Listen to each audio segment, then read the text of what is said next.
get to know you. They want to befriend you. It's a frenzy that you see in rock and roll in America that is commonplace in any other genre of music in Europe. Mm-hmm. And, I absolutely fell in love with the culture, the food, it was just amazing. It was absolutely amazing. And it was a bus and truck tour. Wow. So to go from country to country on a bus, what other way to see the world? It was just absolutely amazing. And I often tell people, if you have any doubt that there is a God, just go out there and take a look at all that has been made. And you have to wonder, who else could have done it, Mm-hmm. It was absolutely gorgeous. And it gave me a newfound respect for artists, because we can also, in America, be desensitized. We can be, we can have the greatest artistry in front of us, and we go, oh, that's nice, and we walk away from it. And we don't dig to find out, where did that come from? What provoked the artist? What was his inspiration? What was her reason for writing that song? What was she trying to say? What's the symbolism behind it? We don't dig. We don't care, which is why the shelf life of music now is it's a new single coming out every 6 weeks or every 3 weeks, or in house music every 2 weeks, because we don't give it credence.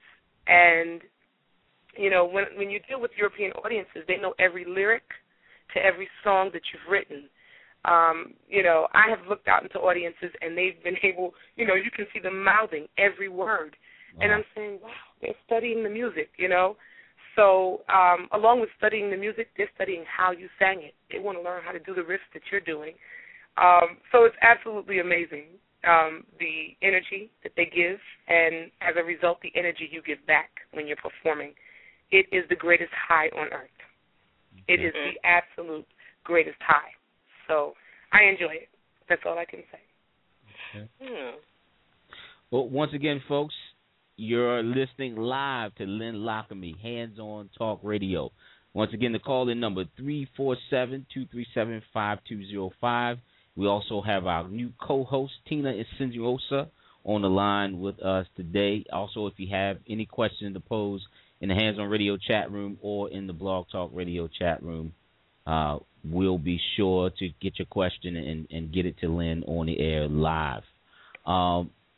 Then I wanted to ask you about you trying to tackle Broadway, and what inspired you to do that? What made you say, I want to be an actress. I want to be on Broadway? My initial reason for tackling Broadway was not because I had a desire to act as much as I had a desire to sing on Broadway. I think every singer, at least once in their lives, wants to be seen on the Great White Way. There is such a marketing technique behind making Broadway what Broadway is, and so the most obscure singer will be heard and seen and brought to light on Broadway. And I grew up as a child going to see musicals from time to time, and I remember Patti LaBelle did a musical, The Gospel According to, oh my goodness, what was the name? Colonus. The Gospel According to Colonus. And it was a Greek tragedy set to gospel. And wow. I was thrown by it. Yeah, man. It was something to see. And I remember saying, I'm going to do this one day. I'm going to do this. And I remember, the first time I was questioning, how do you find out about auditions for Broadway? And so they told me, you got to get this magazine, and you got to look in, you got to go to the auditions. And so I started there. That's actually where I began, going to auditions and sitting in a room with 400 other people, trying to be seen, trying to be heard. And, you get your 18 bars of fame in front of an auditor, where you get up and you sing 18 bars of a song, and they decide your life's fate after that. Yes, you can do it, or no, you cannot. But it's, it's eye-opening, and it's humbling, and it makes you work harder. Uh-huh.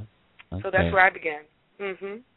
Okay, so I understand you got offered the part of Joanne Johnson in Rent a couple times. Couple times, yes, I did. Yeah. My first time they offered the position to me, it was the Broadway musical, and it was the part of Joanne, and I'd gone in and sang I guess, 3 different songs for them, and it must have been my 12th or 13th time auditioning for this part. Mm-hmm. And they finally offered it to me. And the next day they rescinded the offer because the young lady who was currently playing the part decided to renew her contract. After saying that she didn't want to do it, she ended up having them rescind my offer, and she renewed. So that was hard to take. You know, the producer called me and he said, "I'm so sorry that this is happening." And I actually went back in for a total of 18 auditions for Rent. The 18th time, I was so disheartened. I said, "I'm not coming." You know, they called me, and the director said, "Lynn, I would like to see you one more time." And I said, "No, sir, I'm not coming." And he said, "Well, why not?" And I said, "I've auditioned 17 times. If you have not heard and seen what you're looking for, then I don't have what you're looking for." And he said, "Oh, well, I haven't seen you that many times. I've only seen you once."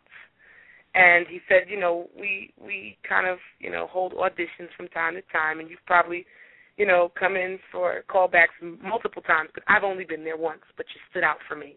So he said, "I'm going to tell you this. There are only 10 young ladies that I've called. You're one of the 10. And I'd like for you to come in and just do what you do, and hopefully, you know, this will work out." And I was so apprehensive, and my spirit was a little dejected about this, so I did not rehearse for the audition. I went in cold, and I knew 2 out of 3 songs, and there was one song where you're actually on a 3-way phone call, so you're actually singing to 3 different people, and that was one I didn't even bother to deal with. And I said, "You know what, if I get it, I get it. If I don't, I won't be let down this time." And I walked in, and I was there with 9 other girls waiting and really not pressed about it, really not concerned the way I normally would be. Normally I'm on pins and needles. And this particular day, I said, whatever comes, comes. And after going in and singing 2 songs, he looked at me and he said, "That's what I remember." He said, "How about the 3rd song?" And I said, "I'm sorry, I don't know it." And he said, "You don't know it." He said, "I want you to leave here, go out, practice it, come back. Let's see what we got." So I took a little break, and I went out, and I looked it over, and I came back, and sheet music in hand, I sang it. And he said, "Lynn, thank you for coming in." And I thought to myself, well, it's over. But I didn't feel like I was let down because I didn't get my hopes up. Uh-huh. And the whole time I was trying not to emotionally get caught up in it because I also had my mom who was very ill. And so that would also be a deciding factor. And sometime later, I don't think it was even a week, the director called me, and he said, "Lynn, I'd like to offer you the role of Joanne, the American and Canadian tour." And I said, "Oh, my God, are you serious?" And he said, "Yes, I am." And I don't think I reacted the way he expected me to. I think he expected jubilance and joy. And I said to him, "How much time do I have to think about it?" And he said, "Lynn, you told me you auditioned how many times, and now you get it, and you need to think about it?" And I said, "Actually, I do. I need to think about it." And he gave me a day. And my mother at that time was battling breast cancer, and I was her primary caretaker. Oh. And it was a hard decision to make. Mm-hmm. And hard in the sense that it's easy because my mother's going to trump everything at the end of the day. But hard that, you know, you've done 17 auditions, and you know you're going to have to turn it down. Mm-hmm. And so I called him back, and I explained my situation, and I said, it's not because I don't want to do it, it's because I cannot do it.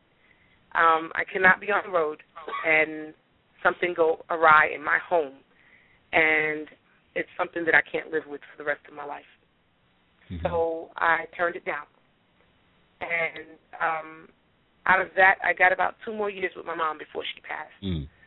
So I do not regret the decision at all, but I have not really auditioned for a Broadway musical since then. Mm.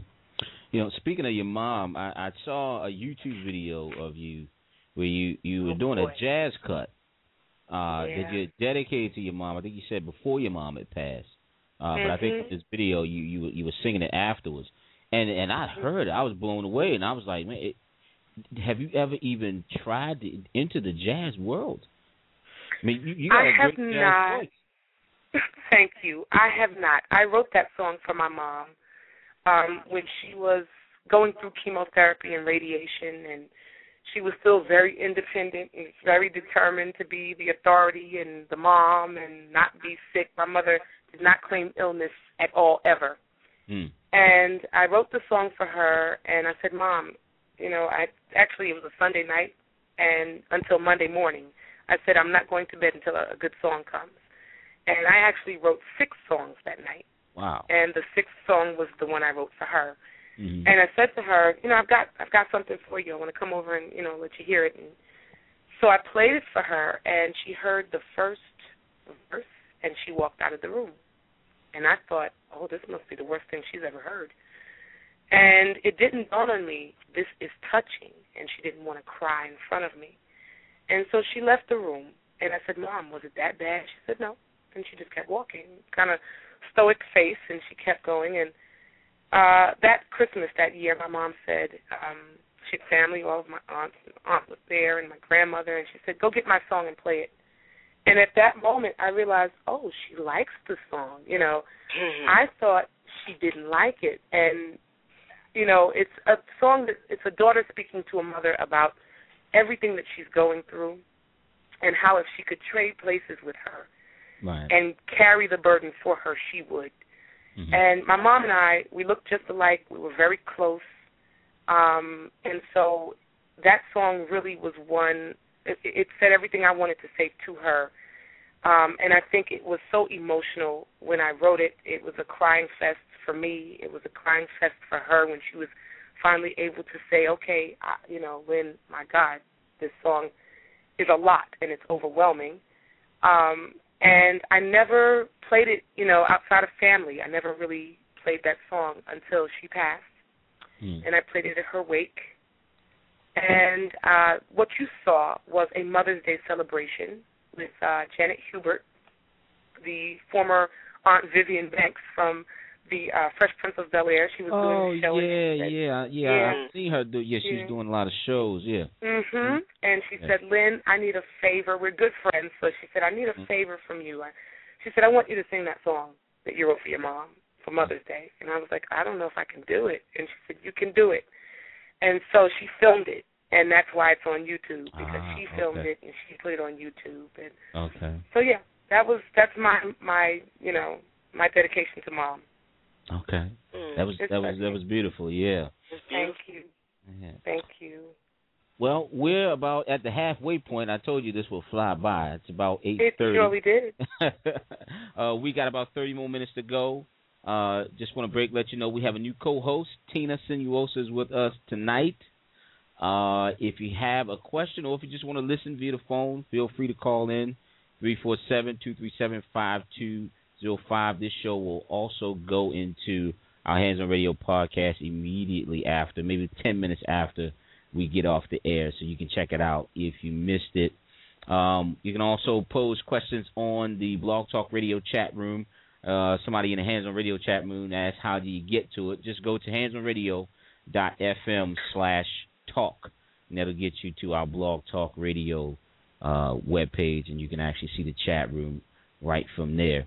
Just want to get back into the timeline, Lynn, because I even remember buying the 95 North stuff back in the day, and even the track he had out on One Records, The Love So Strong, and I remember you was spelling your name. When I saw your name, I think you used to spell it with an I-E on the end.